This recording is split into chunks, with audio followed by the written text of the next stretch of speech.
Wondering how to fall completely in love with the people and things that surround you at home? I've spent the last 15 years studying how and where families thrive and what relational and house characteristics ignite us with that homey feeling. On this podcast, we uncover how our brains process the people we live with and the houses we live in so we can confidently create our homes to be wonder-filled connection magnets. Ready to give up the decision fatigue, comparison hives, overwhelm ulcers, and confusion chaos? You are in the right place. I'm your host, Carly Thornock. Welcome to Becoming Home.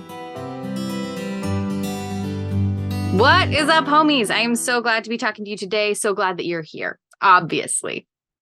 Today, this is a subject that I feel very passionately about. I don't know that we talk about things that I don't feel passionately about. And if it has to do with the house or anything with our family, I'm on board. So today's topic, though, is about how we need to be able to trust our joy and our love.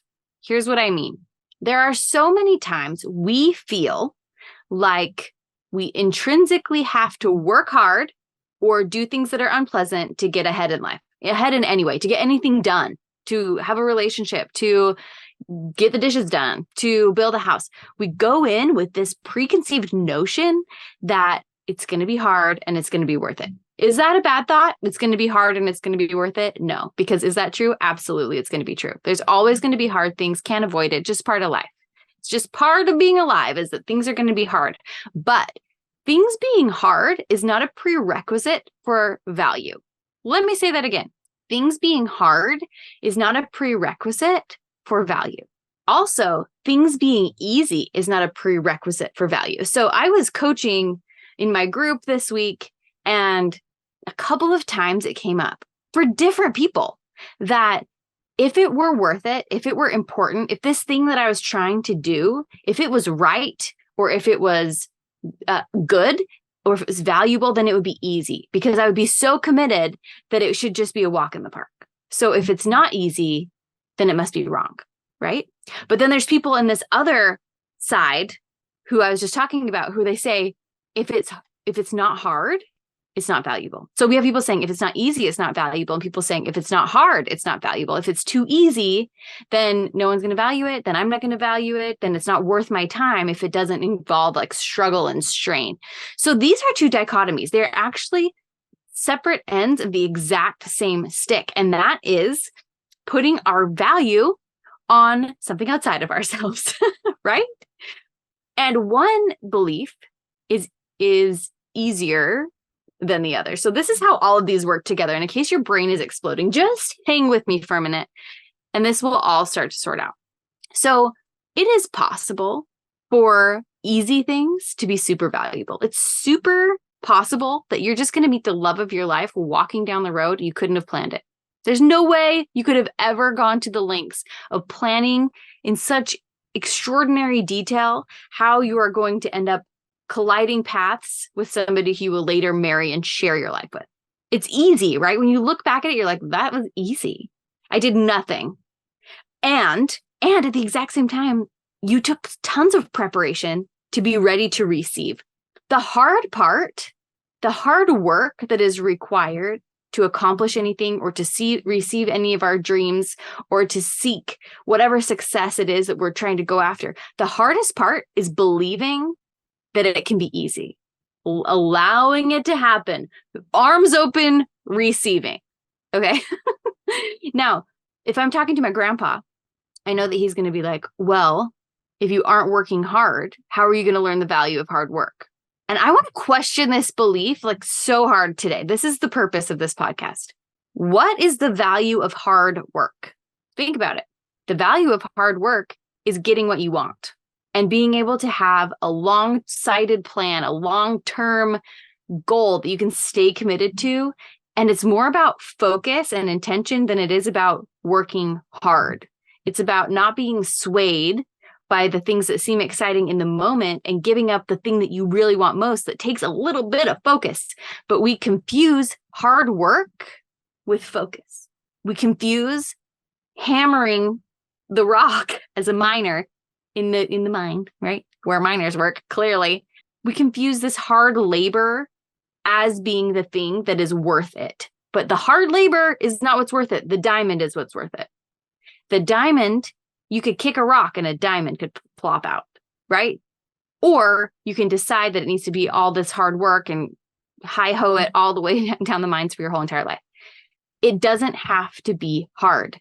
Getting diamonds, in our analogy here, doesn't have to be hard.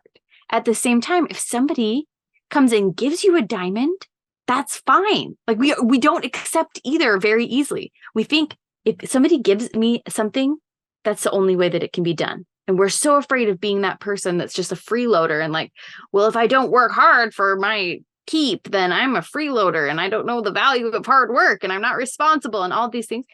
What if it was just fine for things to be easy and we could accept easy things? And then when things get hard, we can accept that too. And then what usually happens is hard things become easier as much as we can expand into them. And then there's always just going to be more hard things that we get to expand into. We don't have to go looking for hard work just for hard work's sake. I see y'all doing this. And I also see you rejecting easy things. This is the same part. So we have hard work that we think is justified for its hardworkingness, and therefore we reject the easy things. On the other hand, we have if it's worth it, it should be easy. I'm only going to accept easy things, and we reject hard work as being wrong. Both are fine. Both are good, and both are wrong. The thing that creates space for all of this to coexist, for us to be able to use whichever side is helpful in the moment, is how we feel. It is our energetic set point, how we're coming into the world, how we're moving about our day that allows us to do hard things easily and to accept easy things easily too. We know that we want the diamond. And when we're focused on just receiving the diamond, and if it feels really great and really fun to look through rocks and see if we can identify diamonds and learn about geology and all the things that go into diamond identifying, diamond curating, diamond facet cutting, diamond selling. We can go into this as much as our joy permits, as much as we are compelled. But we can also just receive the diamond, buy a diamond, let somebody hand us a diamond. Like there's so many ways to get a diamond. And that's what I want you to remember from this podcast today. It doesn't have to be easy. It doesn't have to be hard. It can be easy and it can be hard.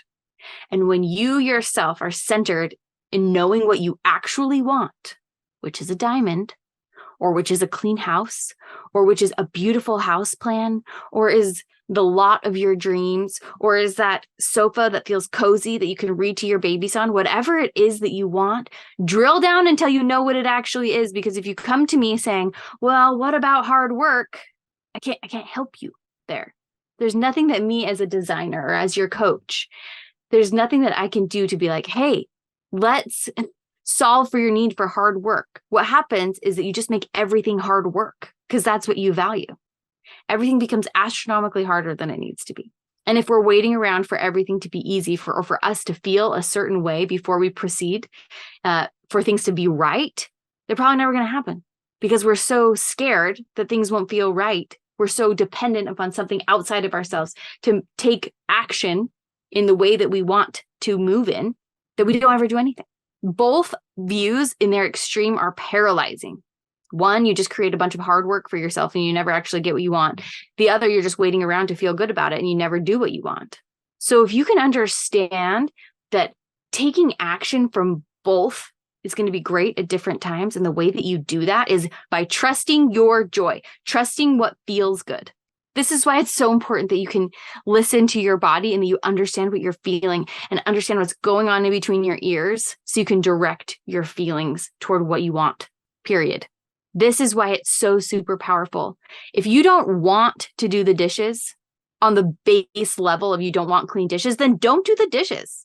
You don't have to make it hard. You don't have to feel guilty. It can just be easy. Don't do the dishes until you want it, because I guarantee there's going to be a time where you do want clean dishes. Or you just buy paper plates. Like, there's just so many ways to do this. There's so many great ways.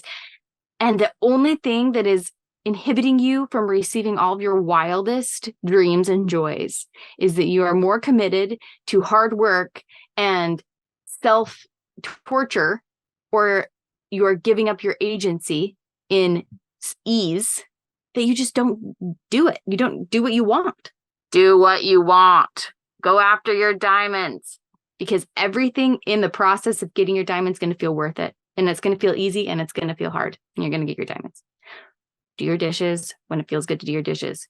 Go shopping when it feels good to go shopping. And there's some times where you're going to overspend and it doesn't feel good anymore to go shopping. Listen to your body. The only way you're going to know where that boundary is because you blow it.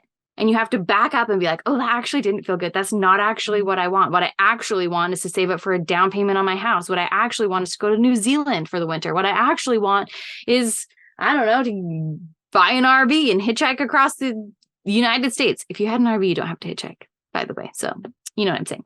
Mm-hmm. So decide what you want. And when you really want it, things will fall into place and the hard things become easier and the easy things don't upset you. But to go out and look for hard things to do just to make your life harder is not going to get you your goals either. Y'all, go make a big mess and follow your joy. Just do what feels good and trust yourself already. All right, love you. See ya.